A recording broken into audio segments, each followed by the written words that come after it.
reportagem, o extravio de bagagem pode resultar em processo na justiça por danos morais e materiais. Ao vender uma passagem aérea, a companhia tem que cumprir alguns deveres. Quem fala sobre o assunto é o advogado Rui Penalva. Boa tarde, doutor Rui. Boa tarde, Sônia. Boa tarde a todos. Que deveres são esses? O que é que está implícito nessa passagem aérea? O que é que comporta? Veja, Suzane, a princípio é importante ressaltar que essa situação é bastante rotineira nos nossos aeroportos, nas nossas rodoviárias.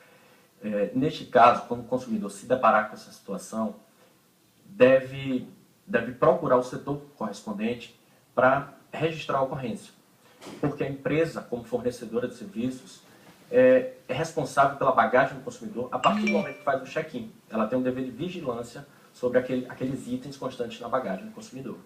Agora, muitas vezes, não é exatamente o extravio da bagagem, mas danos na bagagem, até por falta de cuidado. Claro que muita gente, muitas malas, muitos objetos, mas o consumidor, ele espera que também os funcionários dessas empresas tenham o mínimo de cuidado possível em todo o processo, né, na hora do check-in até o retorno da bagagem às mãos do consumidor. E nem sempre isso acontece. O que ele pode reclamar, o que ele pode recorrer? Exatamente. Ao procurar a própria companhia aérea no próprio aeroporto para registrar a ocorrência, o consumidor verifica quais as condições que a bagagem foi despachada e retornada.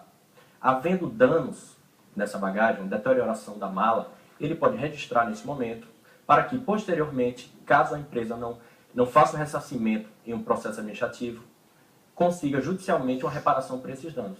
Agora, muitas vezes, quando o consumidor ele recorre à companhia aérea, solicita, né, uma reparação desses danos, o que a empresa oferece é insuficiente para o valor da bagagem, tudo que está ali dentro, além da expectativa, obviamente. Como a gente viu na reportagem, o consumidor ainda tem condição de recorrer a uma reparação desse valor? Exatamente. Na verdade, o consumidor pode procurar o seu advogado e propor a medida judicial cabível para ser compensado pelos prejuízos morais ocasionados e ser reparado pelos danos materiais que ultrapassem o valor ressarcido pela empresa administrativamente. O que a gente observa é que o consumidor ele não pode se calar diante de um prejuízo dessa natureza, independentemente do horário em que esse extravio ocorra. Às vezes a gente chega de viagem na madrugada e é um problema muito sério. Nem sempre tem uma pessoa responsável da companhia aérea ali para resolver essa questão. Como é que o consumidor fica? Neste momento, quando o consumidor chega ao aeroporto, desembarque e verifica que sua mala sumiu, foi extraviada, o primeiro passo é procurar o setor competente. Ali de imediato. De imediato, que pode ser a ANAC, pode ser a Infraero,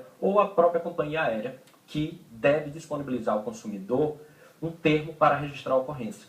Termo no qual o consumidor vai detalhar, por cautela, os itens que estavam na sua bagagem. Agora, como o consumidor pode comprovar que a mala chegou com algum tipo de defeito? Quando ela chega, evidentemente. Como é que ele pode comprovar?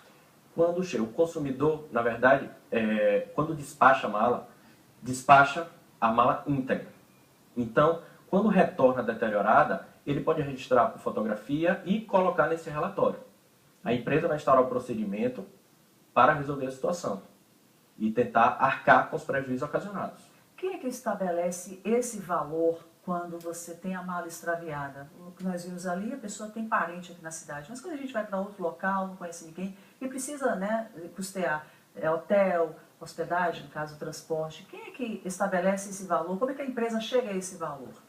Na verdade, a empresa estima um valor baseado na declaração exposta pelo consumidor no relatório. Mas, falando judicialmente sobre o caso, cabe ao consumidor juntar no processo os comprovantes de gastos dos itens que estavam na bagagem e o comprovante da própria mala. Na verdade, é complicado para o consumidor guardar os comprovantes dos itens que estavam na mala. Então, o que os tribunais vêm permitindo? Vem permitindo que o consumidor, pleiteando os danos de ordem material, junte os comprovantes dos itens que ele adquiriu para repor os que estavam na bagagem. Isso quando ele vai em viagem e ele compra alguma coisa, mas se ele está saindo de casa, tecnicamente não comprou nada, está levando apenas objetos pessoais, roupa, tudo, e ele tem a mala extraviada no local de destino, como é que ele vai comprovar? Ele não levou documentação nenhuma, ele não comprou nada. Exatamente. Então, neste caso, por haver itens pessoais, itens de afeto do consumidor, a indenização por dano moral compensaria esses abalos. E a indenização por dano material, que representaria os prejuízos financeiros deles, vai ser comprovada com base nos itens básicos que ele repôs para passar aquele período na cidade. Uhum. Em geral, a indenização por danos morais é superior à indenização por danos materiais? Em regra, sim, porque a indenização por danos materiais depende dos comprovantes dos itens adquiridos. O que for comprovado, ele consegue auferir judicialmente. Em relação a danos morais, depende do critério do juiz. E isso varia de tribunal a tribunal.